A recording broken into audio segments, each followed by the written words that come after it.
안녕하십니까. MD 미션스쿨의 조래을 목사입니다. 오늘의 말씀은 히브리서 9장 1절부터 5절 말씀입니다.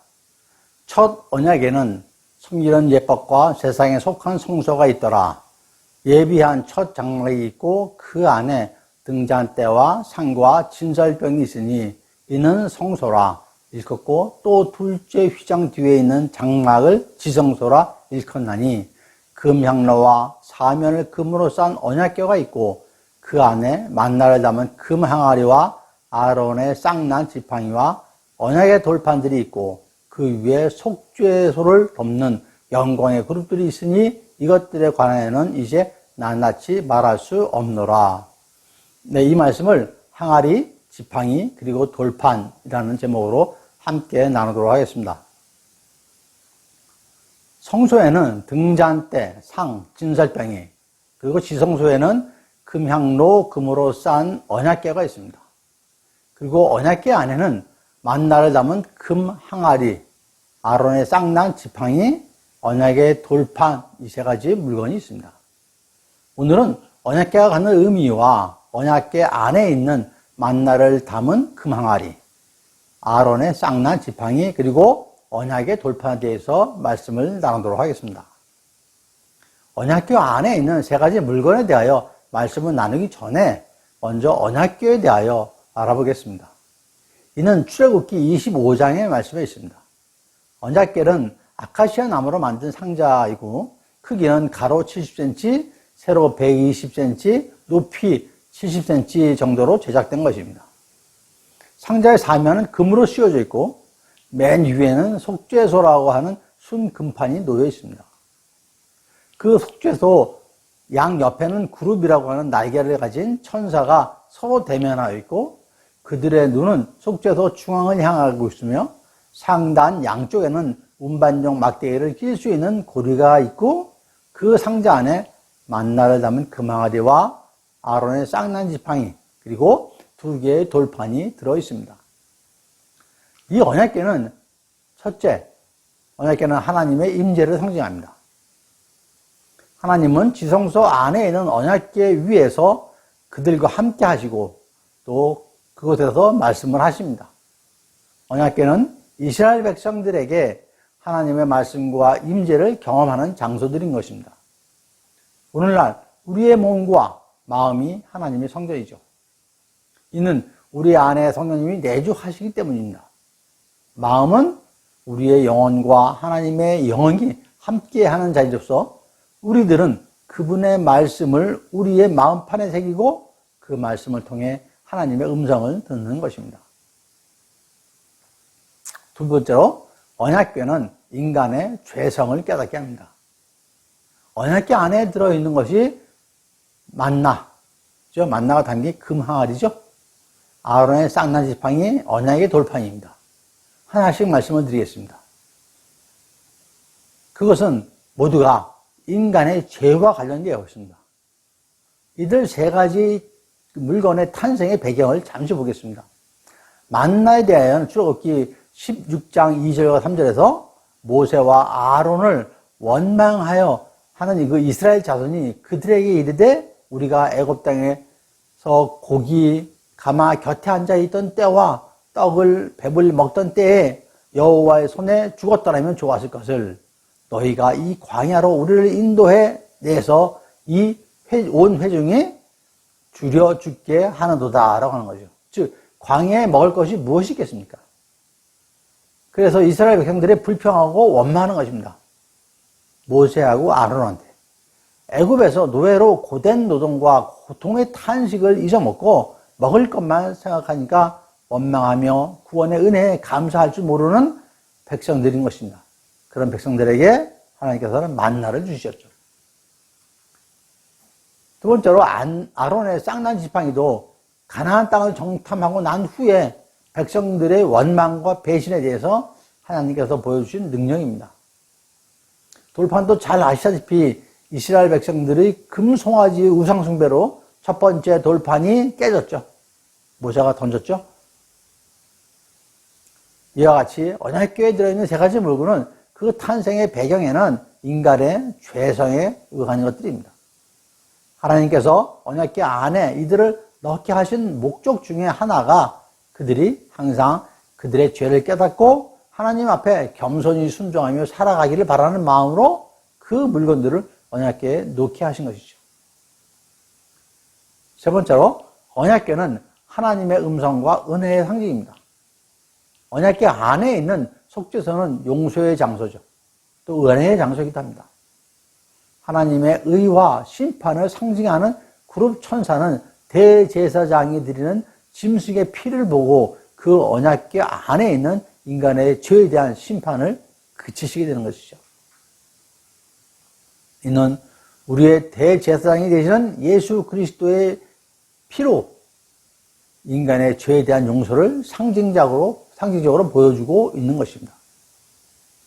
예, 그럼 지금부터는 세 가지 물건에 대해서 하나씩 알아보도록 하겠습니다. 첫째, 만나가 담긴 금 항아리입니다. 항아리는 흙으로 만든 그릇이죠. 그리고 통상 고대 시대에는 물을 담은 목적으로 사용을 합니다. 그런데 언약궤 안에 보관되어 있는 항아리는 금 항아리입니다. 깨지기 쉬운 흙으로 만든 것이 아니라 금으로 만들었고 그 속에는 물이 아니라 만나를 넣었습니다. 잘 아시다시피 만나에는 하나님께서 40년 동안의 광야 생활을 하는 이스라엘 백성에게 매일 주는 일용할 양식이었죠. 내려주시는 만나를 비축할 수가 없습니다. 만나에 대하여 출애굽기 16장 31절에 기록되기를 흰서리와 같이 고왔고 진주 같은 모양이었고 맛은 잘 꿀 섞은 과자 같은 하늘 양식이라고 기록되어 있습니다. 요한복음 6장 48절과 50절에 내가 곧 생명의 떡이니라 너의 조상들은 광야에서 만나를 먹었어도 죽지 않거니와 이는 하늘에서 내려오는 떡이니 사람으로 하여금 먹고 죽지 아니하게 하는 것이니라. 나는 하늘에서 내려온 살아있는 떡이니 사람이 이 떡을 먹으면 영생하리라. 내가 줄 떡은 곧 세상의 생명을 위한 내 살이니라 하시리라. 말씀이 기록되어 있습니다. 이와 같이 이스라엘 백성이 광야 생활 중에 먹었던 만나는 영적 의미가 깊이 담겨 있죠. 첫 번째로 만나는 예수 그리스도를 상징합니다. 예수님은 생명의 떡입니다. 예수 그리스도를 믿는 자는 모두 영생을 얻고 죽어도 다시 부활해서 또 영생을 누리게 됩니다. 두 번째로 만나는 성도의 영적인 양식인 하나님의 말씀을 의미합니다. 우리는 하나님의 말씀을 매일 먹어야 하는 것이죠. 작년에 먹은 만나를 가지고 지금까지 배부르다는 말은 할 수가 없죠. 어제 먹었으니 오늘은 안 먹어도 된다가 아니죠. 만나는 매일 먹어야 합니다. 매일 말씀을 먹어야 하는 거죠. 매일 말씀을 먹고 그 말씀이 양식이 되어야 우리에게 힘이 되고 능력이 되는 것입니다. 세 번째 의미는 만나는 하나님이 주관자이심을 의미합니다. 만나는 이스라엘 백성이 요리한 음식이 아니죠. 그리고 이스라엘 백성이 필요하면 아무 때나 받을 수 있는 것도 아니죠. 그렇듯이 만나는 오직 하나님만이 주관해서 하나님이 주시는 그런 양식인 것이죠. 이상의 세 가지 의미에서 알 수 있듯이 금 항아리에 담긴 만나는 모든 것의 주관자는 하나님이시고 생명의 말씀과 생명의 떡인 예수 그리스도를 상징하는 것입니다. 두 번째로 아론의 지팡이입니다. 여러분은 지팡이 하면 누구의 지팡이가 떠오릅니까? 모세의 지팡이가 제일 먼저 떠오르지 않습니까? 아마도 대부분 그러실 것입니다. 그런데 언약궤 안에 들어가 있는 지팡이는 모세의 지팡이가 아니라 아론의 지팡이입니다. 먼저 지팡이는 몸을 의지하는 막대기죠. 또한 목자가 맹수로부터 가축을 보호하는 물건이기도 합니다. 그리고 왕이 소지하는 단장이기도 합니다. 즉 지팡이는 왕의 권위의 상징이기도 하죠. 지팡이, 아론의 지팡이. 출애굽기 7장 9절 말씀에 바로가 너에게 이르기를 너희는 이적을 보이라 하거든 너는 아론에게 말하기를, 그래서 너는 모세죠. 너는 아론에게 말하기를 너의 지팡이를 들어서, 아론의 지팡이를 들어서 바로 앞에 던지라 하라. 그것이 뱀이 되리라. 이 말씀에 의하면 그 지팡이는 모세의 지팡이가 아니라 아론의 지팡이입니다. 그 아론의 지팡이가 뱀이 되는 기적을 바로에게 보인 것입니다. 12절에 더욱 명확합니다. 각 사람이 지팡이를 던짐에 뱀이 되었으나 아론의 지팡이가 그들의 지팡이를 삼키니라 하죠. 이것이 첫 번째 재앙이죠. 그리고 두 번째 개구리 재앙, 세 번째 티끌의 이가 되는 재앙, 모두 아론이 행한 아론의 지팡이입니다. 물론 모세의 지팡이도 있죠. 처음 등장은 하나님께서 모세에게 물어보시죠. 손에 있는 것이 무엇이냐 하니까 지팡이라고 모세가 대답합니다. 그리고 이어서 출애굽기 4장 3절에서 여호와께서 이르시되 그것을 땅에 던지라 하시매 곧 땅에 던지니 그것이 뱀이 된지라. 모세가 뱀 앞에서 피하니. 그리고 4장 20절 말씀에 모세가 그의 아내와 그의 아들들을 나귀에 태우고 애굽으로 돌아가는데 모세가 하나님의 지팡이를 잡았다라고 기록합니다. 9장 25절 말씀에 모세가 하늘을 향하여 지팡이를 들매 여호와께서 우레소리와 우박을 보내시고 불을 내려 땅이 달리게 하시나니. 여호와께서 우박을 애굽 땅에 내리시매. 이 상황은 하나님께서 애굽 땅에 내린 7번째 재앙입니다. 물론 홍해 바다를 갈라지게 한 지팡이도 모세의 지팡이죠. 이는 출애굽기 14장 16절에 기록되어 있습니다. 또한 반석을 쳐서 물이 나오게 한 지팡이도 모세의 지팡이 맞습니다. 이는 출애굽기 17장 5절과 6절에 기록되어 있습니다. 이처럼 모세의 지팡이는 하나님의 능력을 행하는 지팡이입니다. 그래서 모세가 하나님의 지팡이라고 했죠. 4장 17절에 너는 이 지팡이를 잡고 이것으로 이적을 행할지니라 라고 하나님께서 모세에게 말씀을 하십니다. 근데 아론의 지팡이죠. 그 아론에 대해서 알아보면은 아론은 모세보다 3살 많은 모세의 형이죠. 하나님께서 모세를 불러 이스라엘 백성을 애굽 땅에서 구해내라라는 사명을 받고서는 자기는 그런 인물이 아니라고 하면서 요리조리 피하기를 8번이나 그럽니다. 모세가 얘기한 핑계 중 하나가 자신은 입이 뻣뻣하고 혀가 둔한 자라고 하죠. 이는 백성을 이끌려면 말도 잘해야 되는데 자신은 그런 능력과 리더십이 없다는 거죠. 그러니까 하나님께서 모세의 형인 아론을 붙여주십니다. 창세기 4장 14절에 여호와께서 모세를 향하여 노하여 이르시되 레위 사람 내 형 아론이 있지 아니하냐 그가 말 잘하는 것을 내가 아노라 하시면서 모세의 대언자로 아론을 붙여주시죠. 그런데 여기서 한 가지 생각해야 할 것이 아론과 모세는 친형제지간이지만 완전히 다른 환경에서 자랐죠. 형 아론은 부모님 밑에서 어린 성장기를 보냈지만 모세는 잘 아시다시피 태어나자마자 바로 왕의 딸이 나일 강가에서 모세가 당겨져 있던 나무 상자를 발견해서 데려가서 왕궁에서 40년을 키웠습니다. 그래서 40년 동안 왕궁에서 자란 모세입니다. 그리고 40년 동안 또 광야생활을 도망 다녔죠. 하지만 성경 어디에도 형 아론과 모세인 동생이 다투는 그런 장면은 어디에도 없습니다. 하나님의 명에 따라 바로 왕에 나갈 때나 백성 앞에서나 항상 함께 하였습니다. 그렇게 성장 환경이 다름에도 두 형제의 신뢰는 상당히 깊었던 걸 볼 수 있습니다. 이러한 깊은 신뢰가 이스라엘 백성의 애굽 탈출과 광야 생활을 이끌게 한 원동력이 되지 않았나라고 생각합니다. 동생인 모세는 리더십을 발휘하고 형인 아론은 팔로우십을 발휘하는 전형적인 모범 사례이기도 하죠. 이러한 아론을 백성들도 많이 따랐습니다. 이는 아론이 죽었을 때에 백성이 30일 동안 애곡하였다라는 민수기 20장 29절에도 확인할 수가 있습니다. 그렇다고 아론이 완전한 사람은 아닙니다. 아론도 몇 가지 실수를 했죠. 금송아지 사건과 또 모세가 이방인 구스 여자를 취하는 것을 비방하며 모세의 권위에 도전하기도 했습니다. 아론의 직책은 기름 부음을 받은 레위 지파로서 최초의 제사장입니다. 아론의 쌍난 지팡이는 하나님께서 세우신 지도자, 하나님께서 인정한 권위를 의미합니다. 민수기 17장 8절 말씀에 이튿날 모세가 증거의 장막에 들어가 본즉 레위 집을 위하여 낸 아론의 지팡이에 움이 돋고 순이 나고 꽃이 피어서 살구 열매가 열렸더라 라고 기록되어 있습니다. 이 상황은 하나님께서 12지파의 지휘관들에게 지팡이를 하나씩 주었습니다.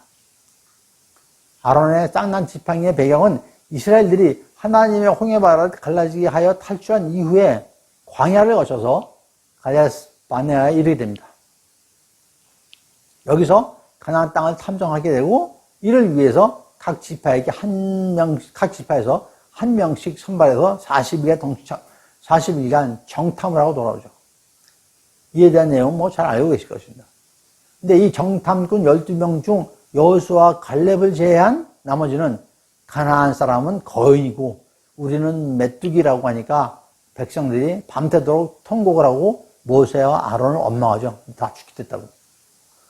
여기에 더해서 레위 지파의 후손인 고라, 르우벤의 자손 다단과 아비람이 모세에게 반항하고 아론의 제사장직에 도전하게 이르릅니다. 그래서 하나님께서 방법을 강구하시죠. 모세에게 명해서 각 지파에게 각자의 이름을 적은 지팡이를 하나씩 나눠주게 하신 것입니다. 그리고 말씀하시기를 민수기 17장 5절에 내가 택한 자의 지팡이에는 싹이 나리니 이것으로 이스라엘 자손이 너희에게 대하여 원망하는 말을 내 앞에서 그치게 하리라 라고 하십니다. 그리고 8절에서 이튿날 모세가 증거의 장막에 들어가 본즉 레위 집에 위하여 낸 아론의 지팡이에 움이 돋고 순이 나고 꽃이 피어서 살구 열매가 열렸더라 하고 기록되어 있습니다.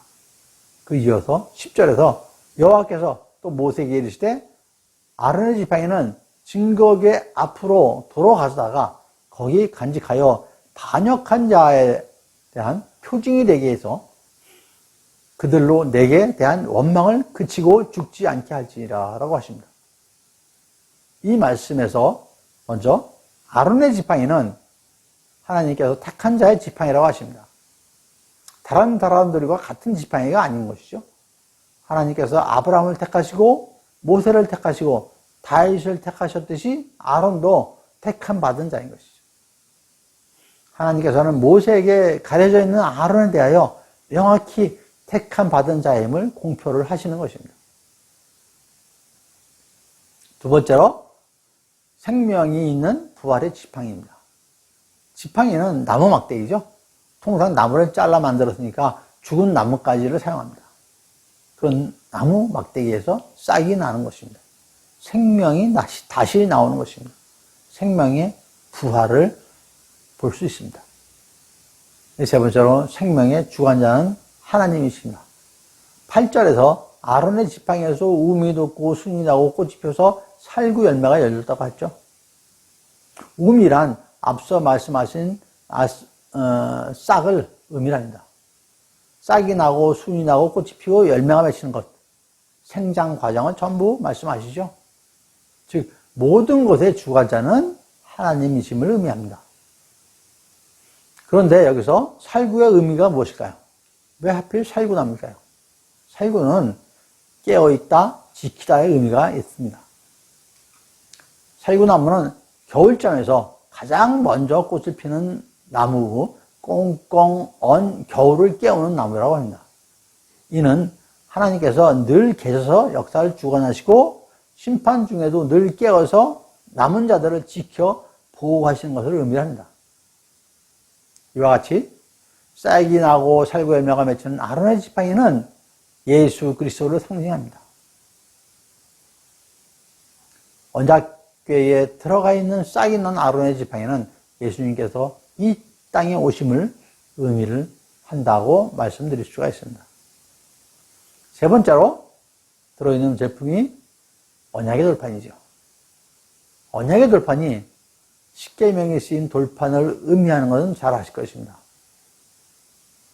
출애굽기 31장 18절에 여호와께서 시내 산 위에서 모세에게 이르시기를 마치신 때에 증거판 돌을 모세에게 주시니 이는 돌판이요 하나님이 친히 쓰신 것이더라 라고 기록되어 있습니다. 또한 32장 16절에 그 판은 하나님이 만드신 것이요 글자는 하나님이 쓰셔서 판에 새긴 것이더라 라고 되어 있습니다. 여기서 증거판이라고 하는 것은 하나님의 거룩하신 뜻을 증거하는 판이라는 의미입니다. 그런데 모세가 돌판을 들고 시내산으로 내려와 보니까 어떻게 됐습니까? 이스라엘 백성들이 금송아지를 만들어서 그 금송아지가 이스라엘 백성들을 애굽 땅에서 인도해낸 신이라고 춤추고 숭배하는 것이죠. 더욱 이를 주동한 사람이 누구냐면은 모세의 형 아론입니다. 하나님의 이적을 아론의 지팡이로 행하고 그랬는데도 이렇게 우상숭배 금송아지를 만든 것이죠. 모세가 그걸 보고 얼마나 기가 막히겠습니까? 결국 분노한 모세는 돌판을 던져서 깨뜨려 버립니다. 모세의 불같은 성격을 보여주는 장면이기도 합니다. 그런데 이후 모세가 어떻게 하나요? 출애굽기 32장 31절과 32절입니다. 모세가 여호와께로 다시 나아가 여짜오되 슬프도소이다. 이 백성이 자기들을 위하여 금신을 만들어 싸우니 큰 죄를 범하였나이다. 그러나 이제 그때의 죄를 사하옵소서 그럽니다. 그렇지 아니하시면 원하건대 주께서 기록하신 책에서 내 이름을 지워버려 주옵소서 그럽니다. 여러분, 우리가 모세와 같이 이렇게 할 수 있을까요? 결국 하나님께서는 다시 두 번째 돌판을 만들어 주십니다. 첫 번째 돌판과 두 번째 돌판의 차이는 첫 번째는 하나님께서 만드신 돌판이고 두 번째 돌판은 모세가 만들었습니다. 즉 하나님이 만드신 것과 사람이 만든 것입니다. 모세는 그 돌판을 들고 내려오는 모세의 얼굴 피부에 광채가 나고 다른 사람이 가까이 하기를 두려워할 정도였다고 합니다. 그 증거의 돌판, 언약의 돌판이 언약궤 안에 들어있는 것이죠. 돌판에는 하나님께서 직접 쓰신 말씀이 들어 있습니다. 여러분, 성경에서 옛사람, 새사람, 그리고 옛 언약, 새 언약, 이런 용어들이 있는 거 아시죠? 하나님께서 직접 창조하신 아담은 그의 아내 하와의 권유로 함께 선악을 아는 열매, 선악과를 먹는 죄를 범하죠. 그리고 인류는 무수한 죄악의 역사를 갖게 됩니다. 그래서 하나님께서는 사람의 몸에서 잉태하여 사람의 몸으로 예수 그리스도를 이 땅에 보내주시죠. 첫 번째 돌판과 두 번째 돌판이 오버랩해 보십시오. 즉 깨어진 첫 번째 돌판은 모세율법을, 두 번째 돌판은 그리스도의 복음을 상징합니다. 두 번째 돌판은 예수 그리스도를 상징하는 것이죠. 정리해서 간단히 좀 말씀을 드리면은 언약궤 안에 있는 세 가지 물품에 대하여 두 가지 관점에서 우리가 묵상을 할 수가 있습니다. 첫 번째는 그 물품들의 배경입니다. 만들어진 배경. 앞에서 말씀드린 바와 같이 이들의 배경에는 일용할 양식인 만나는 백성들의 원망과 불평에서 싹이 난 아론의 지팡이는 아론의 권위에 대한 저항, 여기에서 만들어졌고요. 돌판은 이스라엘 백성들의 배교가 있습니다. 그런 한 가지 측면이 있고 또 다른 측면에서 이 세 가지 물건을 보면은 영적인 그 상징을 합니다. 하나님께서 우리에게 주신 말씀을 어떻게 이루시는지를 보여주시거든요. 만나를 담은 금 항아리는 영적 양식인 예수 그리스도의 말씀을 뜻한다라고 말씀드렸습니다. 예수님은 우리에게 영원한 양식이 되십니다. 매일의 이러한 양식처럼 우리는 매일매일 영의 양식인 말씀을 먹어야 하는 것이죠. 아론의 쌍난 지팡이는 생명의 부활을 상징하고 마지막으로 돌판은 하나님께서 친히 쓰신 언약의 돌판입니다. 첫 번째의 하나님께서 만들고 직접 쓰신 돌판이 아닌 하나님의 명에 따라 모세가 만든 돌판에 하나님께서 쓰신 두 번째 돌판이죠.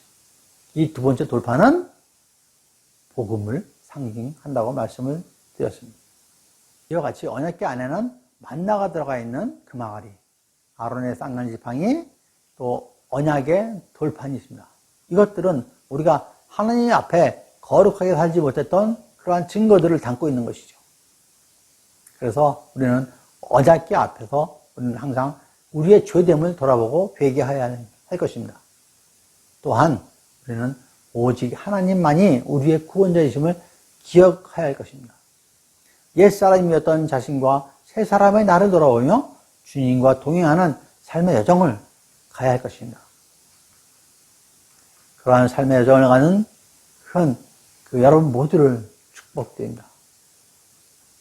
언약궤 안에 들어가 있는 만나의 금항아리, 아론의 쌍난 지팡이, 언약궤 돌판은 옛날에 구약시대에 있는 것이 아니라 이제 신약시대에는, 지금 시대에는 그를 통해서 우리의 죄를 돌아보고 그리고 예수 그리스도만이 참된 복음이다 라는 것 갖다가 항상 새기며 나아가는 말씀을 하고 계신 것입니다. 항상 예수님과 동행하시는 여러분들을 축복합니다. 네, 감사합니다. MD 미션 스쿨의 조래을 목사였습니다.